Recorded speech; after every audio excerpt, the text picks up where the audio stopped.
Good morning.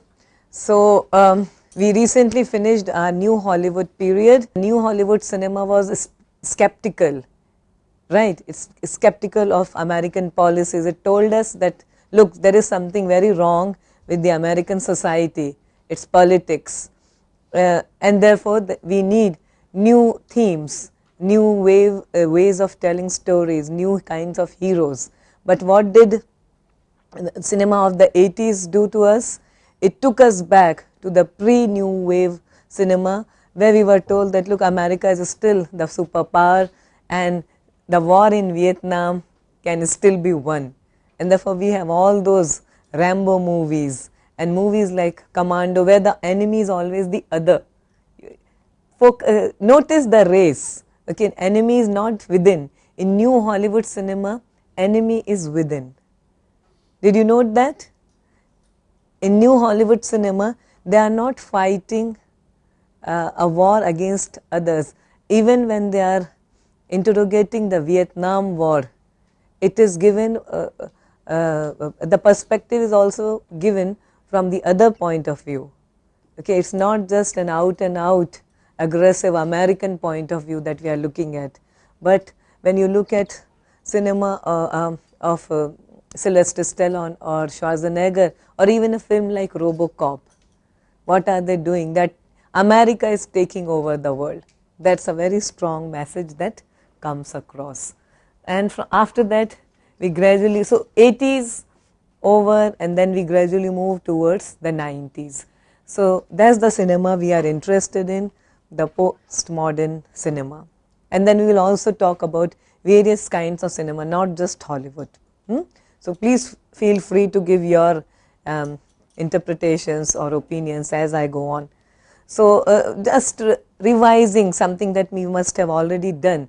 Postmodernism, root term is of course modernism, where postmodernism, postmodernism, literally something which comes after modernism. I think when we were doing cinema and modernism, we did talk about all these aspects. So I would again suggest that you go back to cinema and modernism, and then I'll also give you a list of readings on modernism, because we cannot be talking in detail today about modernism. By the mid 60s and late 60s, it was felt that modernism as a movement was tame and conventional. What shocked then became very traditional by the late 60s, even in cinema, in art, in literature, okay, so in all aspects of art and artistic manifestations. So modernism no longer had responses to all the questions. To read more about modernism, I will just give you a list of books, okay, and this led to the growth of postmodernism.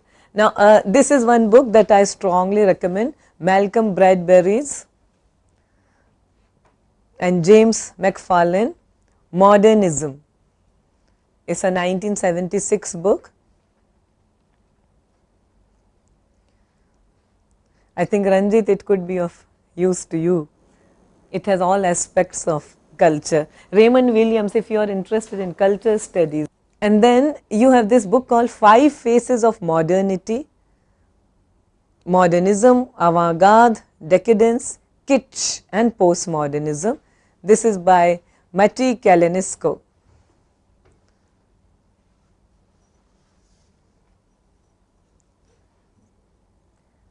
There is a Cambridge Companion to Modernism by Michael Levinson, and Dennis Walder's Literature in the Modern World is an out and out literary book. But 5 Faces of Modernity is important in order to understand even popular culture and other aspects of art apart from literature. Linda Hutchin in Politics of Postmodernism, this is how she defines: postmodernism manifests itself in many fields of cultural endeavors, and then she gives us a list: architecture, literature, photography, film, painting, video, dance, music and elsewhere. So, forces of postmodernism can be felt on various walks of life.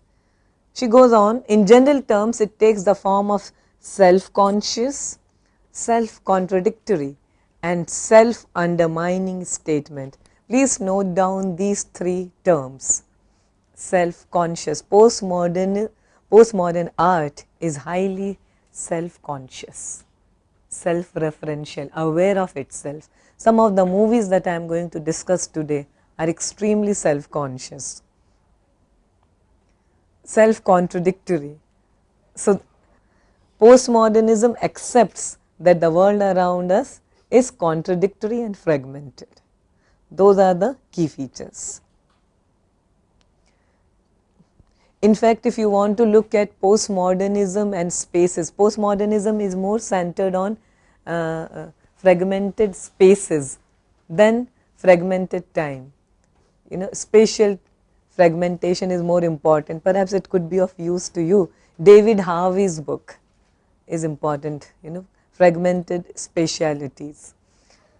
So, if the literature of realism, you know, realism, we are talking about Victorian kind of literature. Modernism was a revolt against realism prevailing during the 19th century. So, if the literature of realism is a mode of narrative which is natural and presents a slice of life, the so called verisimilitude, closeness to life.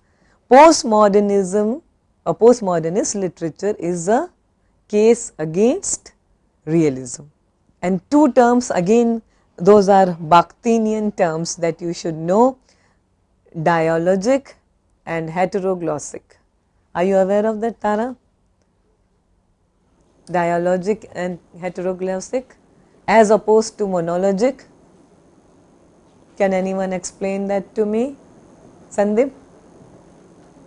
Bakhtin gives us these terms: carnivalesque, dialogic, heteroglossic as opposed to monologic. When you have two things which enter into dialogue as opposed to just one view, so both the relationship that both have with respect to each other and how they affect each other as well.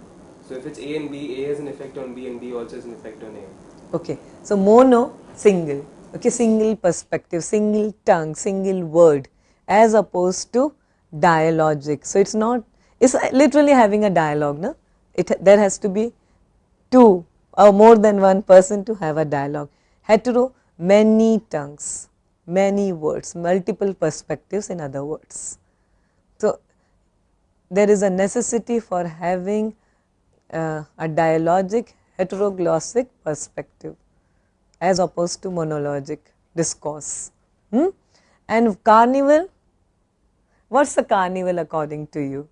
So many things come together, you know, it's like a potpourri of many things. So again, this is a term Bakhtin gives us. You can look these terms up. So why is postmodernist literature a carnivalesque literature? Because it brings together many tongues, many perspectives, many cultures. And by culture we mean highbrow as well as the so called lowbrow.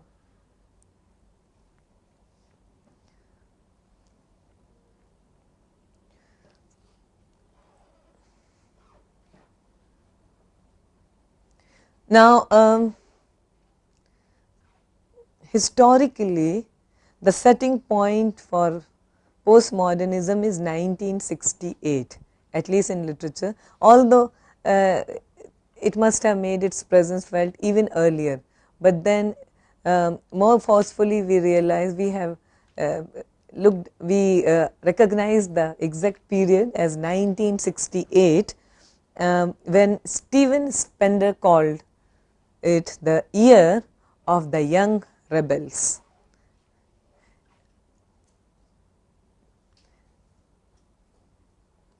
So postmodernism is often considered the nemesis of modernism, signifying a break from the earlier movement and a deliberate fracturing.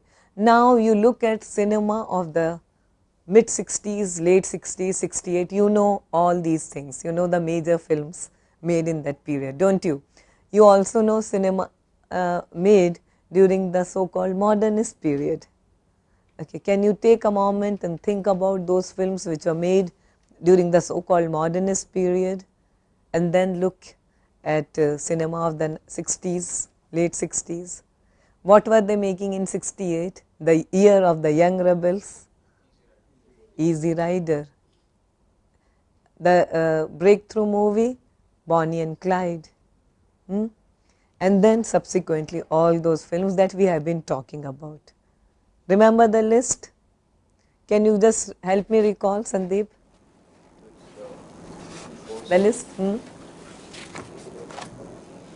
Easy Rider, Bonnie and Clyde, Chinatown, Apocalypse Now. So 68 to 78, we had that kind of movement. The Graduate, Dog Day Afternoon. Think of all these movies. Roman Polanski's films, Rosemary's Baby, The Exorcist, French Connection. We were looking at William Friedkin. We were looking at Coppola's Conversation. So all these movies, they together constitute the period of the young rebels. So there is a thematic connection between the postmodernist literature as an artistic movement, and also how you can connect it thematically, artistically, technically to cinema as well. Think about all these things. There is a pattern that emerges. Frederick Jameson, another very influential cultural critic, theoretician, in his book The Postmodernism or the Cultural Logic of Late Capitalism, which was written in 1991, defines postmodernism as an erosion of the distinction between high and low culture. This is important, all of you should know that. Erosion between high and low culture, and I am going to give you several examples from movies that we are going to do today. Erosion of boundaries between high and low. Okay. Incorporation of material from other texts. Okay. I will give you some time to think about that, and you will come, I am sure you will have your own interpretation of this. Postmodernism, according to Frederick Jameson, signifies breaking down of boundaries between different genres of text or writing. Text could be cinematic text also. Postmodernist artists cannot invent new perspectives and new modes of expression. Instead, they operate as bricoleurs. This is a nice word. What does it mean? Putting together several things. So there is something, you know, if modernism is a building, and then postmodernism comes and takes that building apart, and whatever is left of the ruins of the rubbles of that building, they are used to create something else altogether. That is bricolage. Okay? And the person who does it is a bricoleur. It's a French term.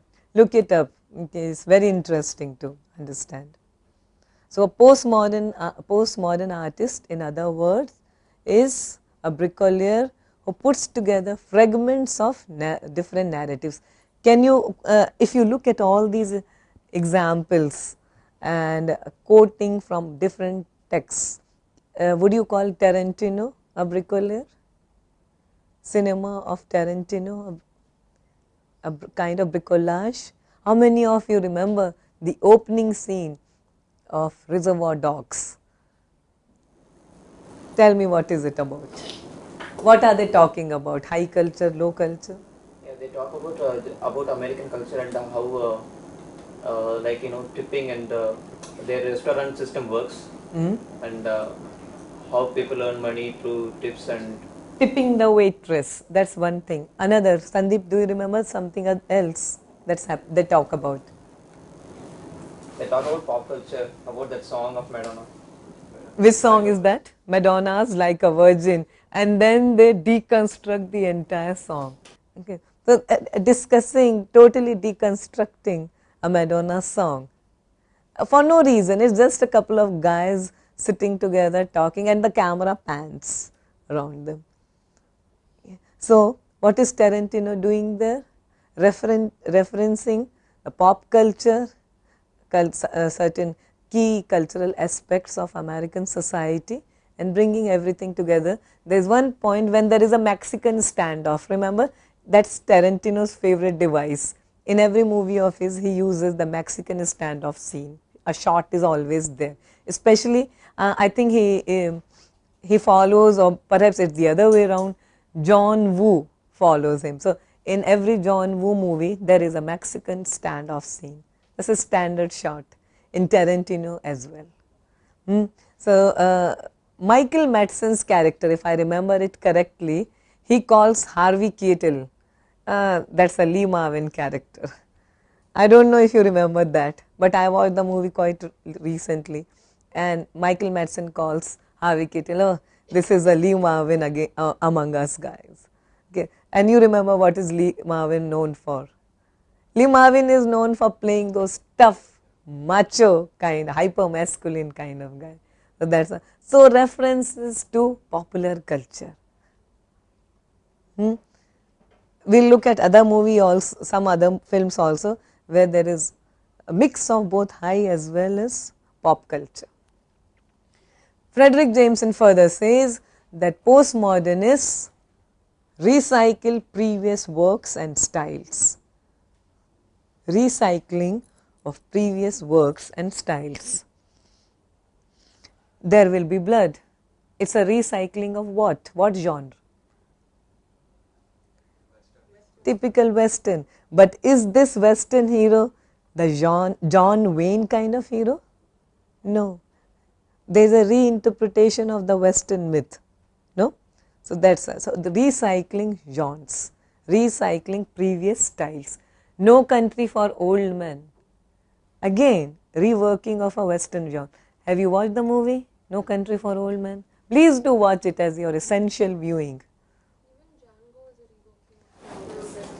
More like a pastiche. It works more like a pastiche.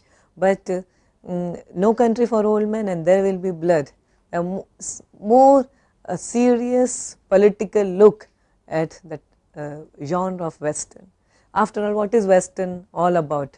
Western hero is a typical, strong, individualistic American hero, and how he triumphs over the so-called other in all his films. You watch a movie like Shane, George Stevens' Shane, Searchers, John Ford's Searchers.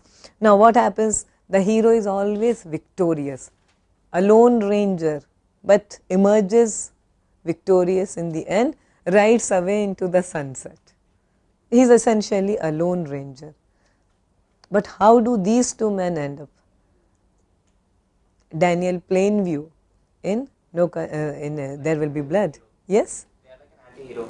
Anti-heroes. They are not the triumphant individualistic heroes. They are loners, yes. They are highly ambitious, individualistic, yes. But are the filmmakers glorifying them? No. So, that's what we mean by reworking of the previous style, previous genre. Now, we are also told that there is a category of pastiche, which is a parody, according to Frederick Jameson, that has lost its sense of humor. So, it's not a spoof. Now, you look at an out and out spoof. Johnny English is a spoof of James Bond genre, okay, the spy, the detective thriller kind of films. Okay. So, Johnny English functions very well as a spoof. The Naked Gun series, they function superbly as spoofs of the detective genre. Okay. So, those are spoofs. Parody is something else. Parody is not an out and out spoof. Okay. Parody is or rather pastiche is a kind of parody which is not intended to create humor or cause humor. Spoof, yes, that is the main purpose of a spoof. This is another key theoretician who you should know about, Ihab Hassan, and his seminal book, The Dismemberment of Orpheus, 1971. It has been reprinted several times. The most definitive work on postmodernism. The title itself evokes the myth of Orpheus, the man who went to the Hades in search of his dead wife Eurydice, and once he is able to rescue, he is asked not to look back. You know the legend, but he cannot resist the temptation. He looks back, and then his head is severed off, but the head continues singing while his lyre is in 1,000 pieces by his side. So why should Ehab Hassan use a title like Dismemberment of Orpheus for a book on postmodernism? Breaking down, fragmentation, okay, breaking down of the central stable figure, but fragments are still important nevertheless. Modernism was essentially rational. Postmodernism, unlike the heroic modernist, and why do we call him the heroic modernist, the artist from modernism as the heroic modernist? Because he created works out of pure imagination. However, the postmodernist artist works with cultural givens, trying to manipulate them in various ways. And what are those various ways? Using parody, pastiche, collage, juxtaposition for various ends.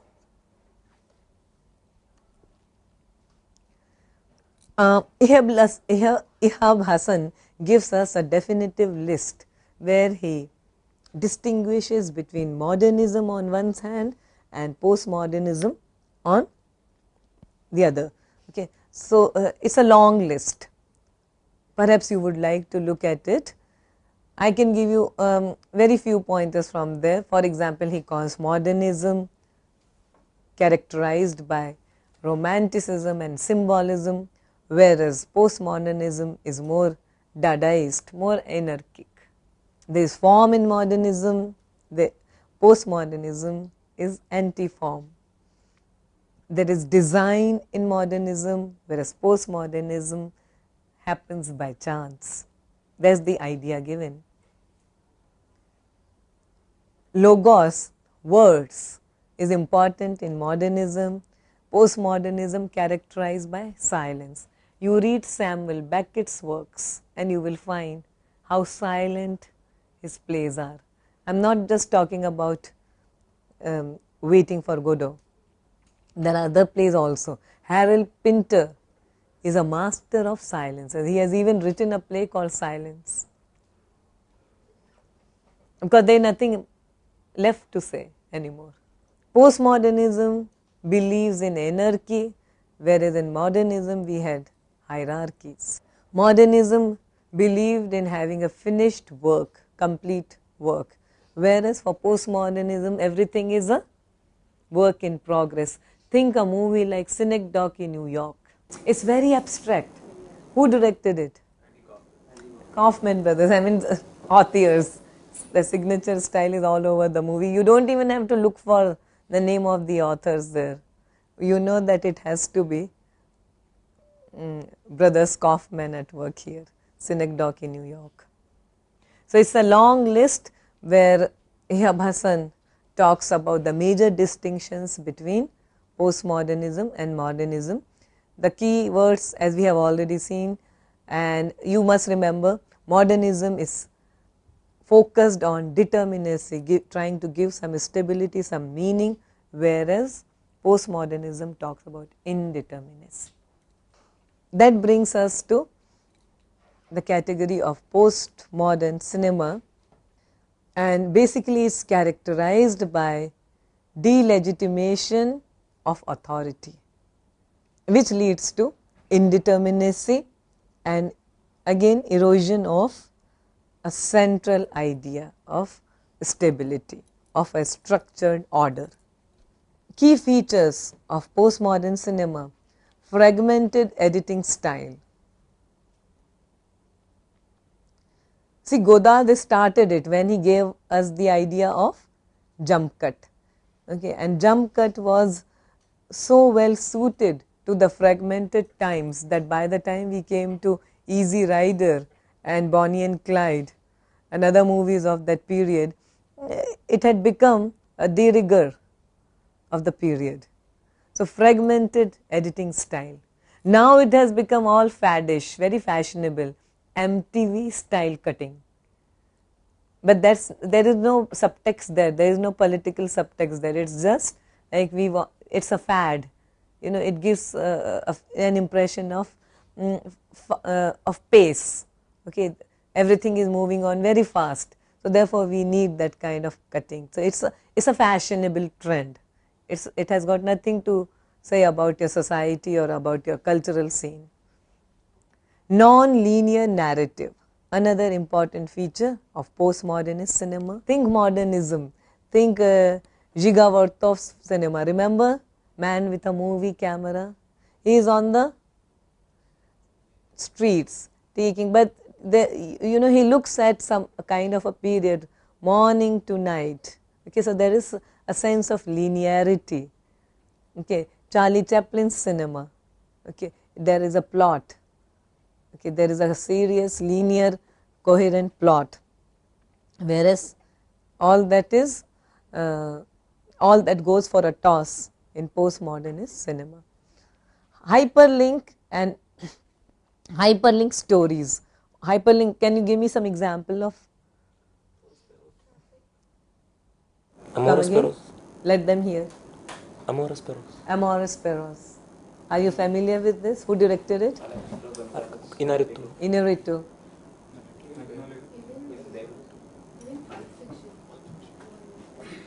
Pulp Fiction is nonlinear. They are related, right? Related. Yeah, but it seems only towards the end we get to know that it's related. No, they're all the same characters. Would you call Babel a hyperlink cinema? Okay, so Babel is a hyperlink cinema. Magnolia. Good. Magnolia. Crash. Which crash are you talking about? The Canadian crash? No. LA. Okay, Brandon Fraser's crash. Yes. So Crash. So all these are examples of hyperlink cinema. They are parallel stories, seemingly unrelated, but everything has a point, but may not necessarily be connected to one another. Fluidity of identity. We are looking very skeptically at the concept of genres.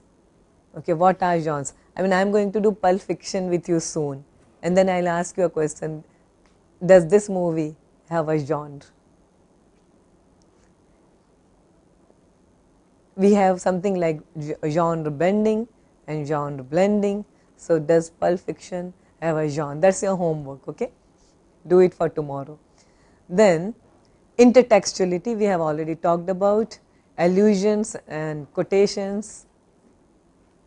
Postmodernist cinema encourages multiple readings, of course. Literally celebrates anarchy, Pulp Fiction, okay. It celebrates anarchy. I mean, we root for the anti-hero. We root for those people who are completely out of the box. And they resist closure. No Country for Old Men. What happens to Shigeru? He walks away, but not into the sunset. He is that kind of a Western hero. Just limps away, does not gloriously ride away. Limps away with a broken body. Perhaps he may continue murdering people senselessly, meaninglessly, or he may meet his own end. Who knows? There is no sense of closure there. Okay, and I mean a more relevant example would be the way A Serious Man ends. Coen Brothers. Are you familiar with A Serious Man? Please watch it. It ends with a whimper.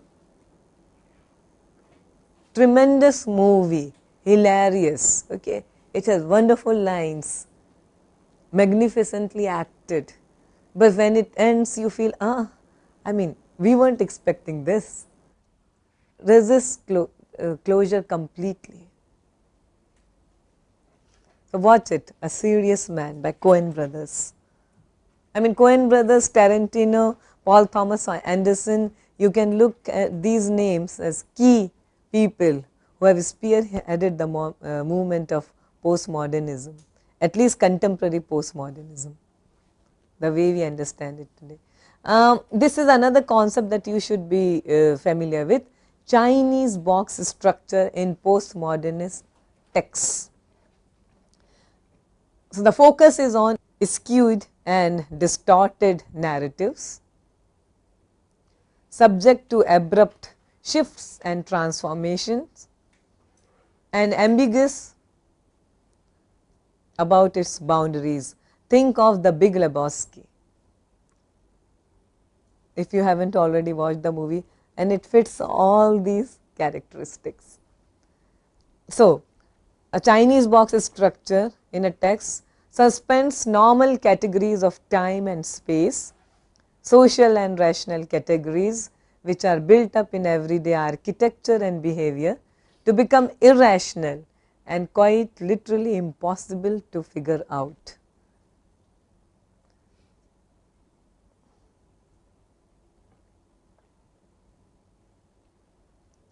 You were just talking about Pulp Fiction. Okay. Does Pulp Fiction satisfy all these categories? Complete erosion of boundaries, defying genre, defies rational, temporal, spatial categories. Now, there is a novel by Umberto Eco, I have referred to it in one of my earlier classes, The Name of the Rose, which brings together the elements of the popular detective genre, medieval history, life in a monastery, philosophy and theory of semiotics. So, now what is pastiche now? If you look at pastiche is nothing but bringing together of high as well as the so called low art. So, if detective genre is the so called popular art, theory of semiotics and theology and philosophy, these are high culture decidedly. Okay. Umberto Eco, who is a known semiotician anyways, so he writes a novel, The Name of the Rose, and shows us how a work of art can function as a pastiche. And it is a supreme example of pastiche, nothing gets better than that. So, bringing together of disparate elements. So, mixing of levels of culture creates a kind of hybridity. So, this is another key term that all of you should remember. Postmodernist text is hybrid, it is fragmented, has a Chinese box structure, is heteroglossic. Okay, so, creates a kind of hybridity that challenges the traditional notions, and then you think we were just referring to Synecdoche in New York, also a film like Inception. How does it close? How does it end? Ranjit, can you tell me how does the movie end? The movie ends with him spinning the top. Yeah. And they just show the top keeping on spinning, and the movie ends with that. And people have done so much of research on that spinning of top.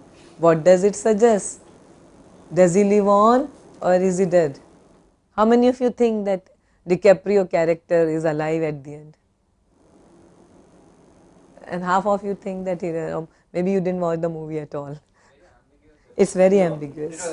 Yeah, they say his his ring is his totem, whereas the top is his wife's totem. Yes. Therefore, that means that he is in the real world. Okay. So, there is some kind of an ambiguity. So, what we are saying, it requires multiple viewing of the movie. So, that is what a postmodernist text is all about. Now, we will talk about Chinese box structure, narrative fragmentation as well as pastiche with reference to a list of films. Moulin Rouge, the German movie Run Lola Run, Zelig, by Woody Allen, Memento, Fight Club, Requiem for a Dream. These are the movies that we will be discussing with reference to fragmentation and pastiche. So, Moulin Rouge is a movie made by the Australian director Baz Luhrmann. What is he making currently? The Great Gatsby, based on Fitzgerald's novel. So, Moulin Rouge is one movie where song and dance sequences, all those stage sequences are done in a very fragmented MTV style editing pattern. So, movie is basically very self-conscious and it's truly and globally postmodern spectacle. Now, why do we call it a global phenomenon? You look at the director himself, he is Australian. The hero, Ewan McGregor, he is Irish, Scottish, raised in England, a major British actor who also occasionally flirts with Hollywood cinema. Then you have Nicole Kidman, born in Hawaii but raised in Australia, and now she is a major Hollywood actor. Okay. So, a film which has an international assemblage of people, of artists to say. Now, musical styles which are extremely identifiable in Moulin Rouge, one is European vaudeville, no, set pieces, one acts vaudeville, cabaret culture, of course, stage shows, comic operas, pop songs. She even does Like a Virgin at one point, if you remember. And some of the Italian style melodramas, the operas. Also, they also refer to the Bombay cinema also, when she performs to Chamma Chamma. Okay, so now, nostalgia, and this is a favorite term of the postmodern critics. Nostalgia is a prevalent mode in postmodern films, and you can look at a list of movies. David Lynch's Blue Velvet. What is it all about? Yes, Larry? Suburbia, yeah. And what happens? He finds a year in a junkyard or whatever, and from there, what happens? Okay, so the idea, let me tell you, that David Lynch in Blue Velvet interrogates the so-called myth of the calm, placid American suburb, okay, the small town decency. Okay. So, generally we are told, popularly the popular perception is that the rottenness and the corruption, these are the attributes of city life. Countryside, everything is hunky-dory. People are good, people are essentially honest, people are essentially, they prefer to live in harmony with each other. But David Lynch in Blue Velvet tells us that behind or beneath the veneer, beneath the facade of decency and harmony, there is a rot that exists. And this is nothing, this is not something that David Lynch actually gave us. Hitchcock has already done this in one of his earlier films, where he shows us the corruption of the rural life, the countryside, which appears very different on the outside, but what lies beneath is a different story altogether. Which movie? Yes? Not Psycho exactly. Psycho falls somewhere when, on the roadside mortal and some, but no, Rear Window is an out and out city movie. I am talking about a film called Shadow of a Doubt. Please do watch it. shadow of a doubt, Joseph Cotton. So, intrigues and manipulations of a small town and countryside life. And now, Cry Baby, what is Cry Baby? It's a 90 movie, 1990. Throwback to those Elvis Presley times. Please do take it down, okay, and watch it. It's a made to order kind of film for your generation. It stars a very young Johnny Depp doing an Elvis Presley on us, and he is the titular crybaby. He cries at the drop of a hat. So, what he is giving us is a mishmash of all those Elvis Presley movies, then James Dean, Rebel Without a Cause, as well as John Travolta, his Denny Zucker persona from Grease. So, it's a highly elusive, extremely referential movie to these great films of the 80s and the 60s even. Then you have Hairspray, you are aware of that, Pleasantville, Edward Scissorhands. Again, it's a very nostalgic film. What is the idea about? See, there are two kinds of films that exist, two kinds of periods that exist in Edward Scissorhands. One is the castle, which is very gothic. Vincent Price is the crazy scientist who creates this beautiful robo, but the robo cannot be completed because of the scientist's premature death. Now, at the same time, you have the interrogation of the American suburbia. If you look at the movie carefully, and if you look at the way Tim Burton creates the setting for the American suburbia, houses are all in candy floss pastel shades. So, you have those the mint green, the pinks, the very pleasant yellows all over the place.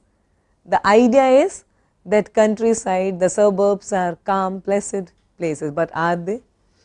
Edward Scissorhands, who epitomizes everything that is beautiful and innocent, is literally driven away by the manipulations of the so-called innocent suburban folks. Okay. The Truman Show, and then you have pastiches of Hitchcock films. The other day we were talking about how people like Brian De Palma make you. So, now you understand pastiche is not necessarily a spoof. When Brian De Palma refers to or makes a reference to Hitchcock's Rear Window in Body Double, okay, or even in Dress to Kill, he is not spoofing them, he is alluding to them. When Brian De Palma again refers to Eisenstein's Odessa step scenario, okay, in the Untouchables, and also to an extent in Carlito's Way. Remember, we were talking about Carlito's Way the other day. It is not a spoof, it is a pastiche. Fragmented psyche, it's schizophrenia and delusion. So, schizophrenia is an integral part of postmodernist literature. Think all David Lynch's films. Do you agree with me that Mulholland Drive is essentially about characters with fragmented psyches?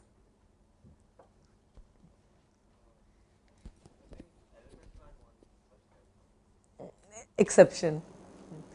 Dead Ringers by David Cronenberg. Also, he is a Canadian filmmaker. Also watch his Crash. Therefore, I got confused when you said Crash. So, there are two crashes. David Cronenberg's Crash came in 86.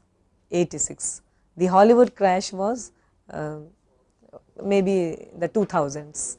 Yes. Eternal Sunshine of a Spotless Mind, Being John Malkovich, A Serious Man we have already talked about, Shutter Island, Inception.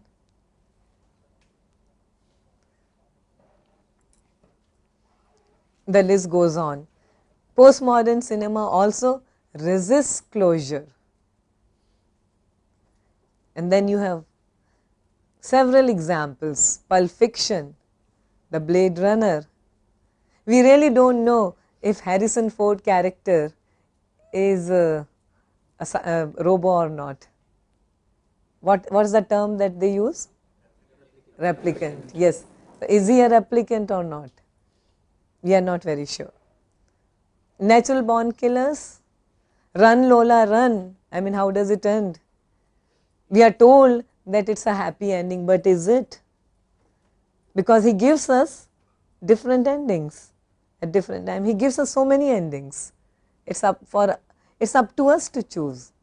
So when it ends happily, on a happy note, we are still left skeptical about it. Is it really happening? Or was it just an MTV video we just watched? All Iranian cinema, I know there are fans of Iranian cinema in this class, and most of these films, they don't have a satisfactory conventional closure. Cinema of Wong Kar-wai, except in The Mood for Love, most of his movies don't have a closure. Think Fallen Angels. And Fallen Angels is also a good example of hyperlink cinema. Have you watched Fallen Angels? Chunking Express? Yes? Okay, watch Chunking Express and watch Fallen Angels. It's a pity our course is coming to an end, so I won't be able to do Chinese cinema for you because it was very much in the pipeline. But don't worry, we are going to have one web course also. Apart from this video module, we are going to have web course also. So I will try to include Chinese cinema. I will definitely include Chinese cinema and Iranian cinema in that module. Okay, so postmodernist cinema, another key feature is it's self-conscious and self-referential. It alludes to itself. Woody Allen's Zelig, Play It Sam, The Purple Rose of Cairo, all films by Woody Allen. Stardust Memories, Fellini's 8½, Wag the Dog. How many of you have watched Wag the Dog? Please do watch Wag the Dog, Natural Born Killers. Barton Fink,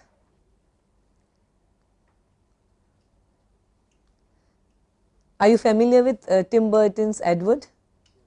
Yeah, what is it about? Why do we call it a self-conscious cinema? It's about the movie director of the 50s and 60s, Edward, and it's basically about his efforts to make the movie, which has been called the worst movie ever made, and the cast. Is he consciously trying to make a worst movie ever made? No. No, he's not. No. He believes in his own genius, and there is that memorable sequence where he bumps into the great Orson Welles at one point, and Orson Welles says that you keep on doing what you are doing, okay, you are good at it, and he takes it as a big sign of hope and encouragement. So the cinema commenting on itself, that self-referential cinema. Filmmakers extremely conscious of their art of making films. Truffaut's Day for Night is another excellent example. You must watch it. Truffaut's Day for Night. And Nicole Kidman is starring To Die For. She literally dies for her 15 minutes of fame. So, we will continue with our postmodern cinema tomorrow. Thank you very much.